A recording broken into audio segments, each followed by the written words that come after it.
Well, if you watched a lot of the coverage of this story today on television, you likely came away with the understanding that Julian Assange is some kind of Russian spy who's in trouble tonight because he stole classified documents from the U.S. government. That is not true. It's factually incorrect. Saying so is not a defense of Assange. We're not here to promote him or excuse any number of things he said over the years that we disagree with quite a lot. But just so it's clear, whatever his sins, Assange did not steal documents from the United States government. He did not hack the DNC servers.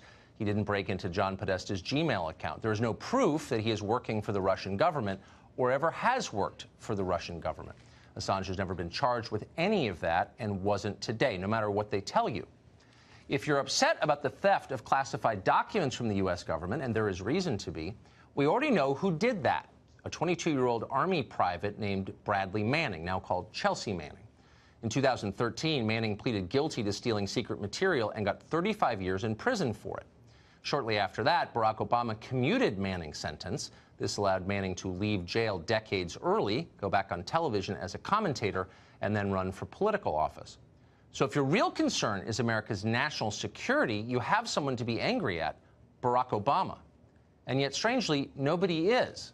Instead, they're furious at Julian Assange for printing the documents that other people stole.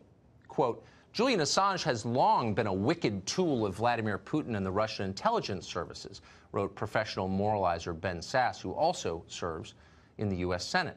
He deserves to spend the rest of his life in prison. Wicked? The rest of his life in prison? Idi Amin ate people and never faced this kind of scorn. Not even close. Nor, for the record, was Amin ever extradited. He died at 78 years old in his own bed, leaving behind 43 loving children. So what's going on here? A couple of things. First, Julian Assange embarrassed virtually everyone in power in Washington. He published documents that undermined the official story on the Iraq War and Afghanistan. He got Debbie Wasserman Schultz fired from the DNC.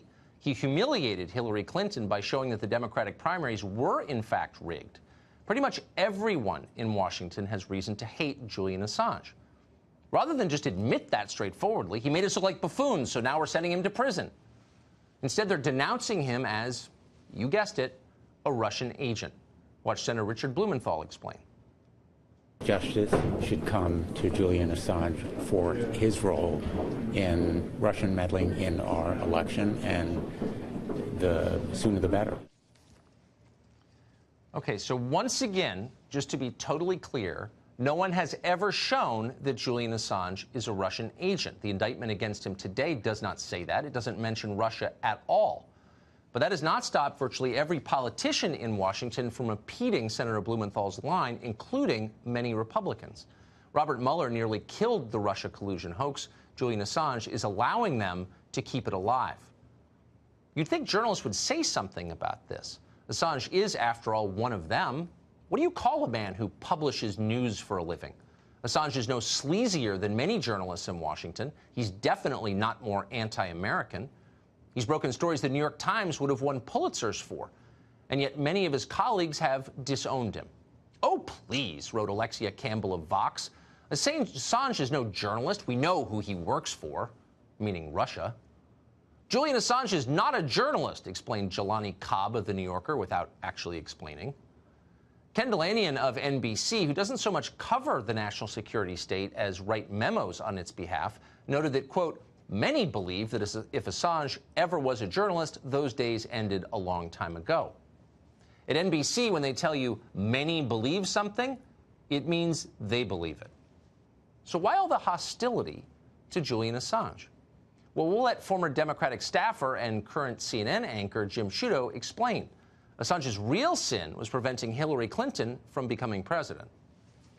He is central to several cases. He's central to Russian interference in the election. U.S. intelligence views him as a middleman, a cutout, that he was, in effect, part of this interference.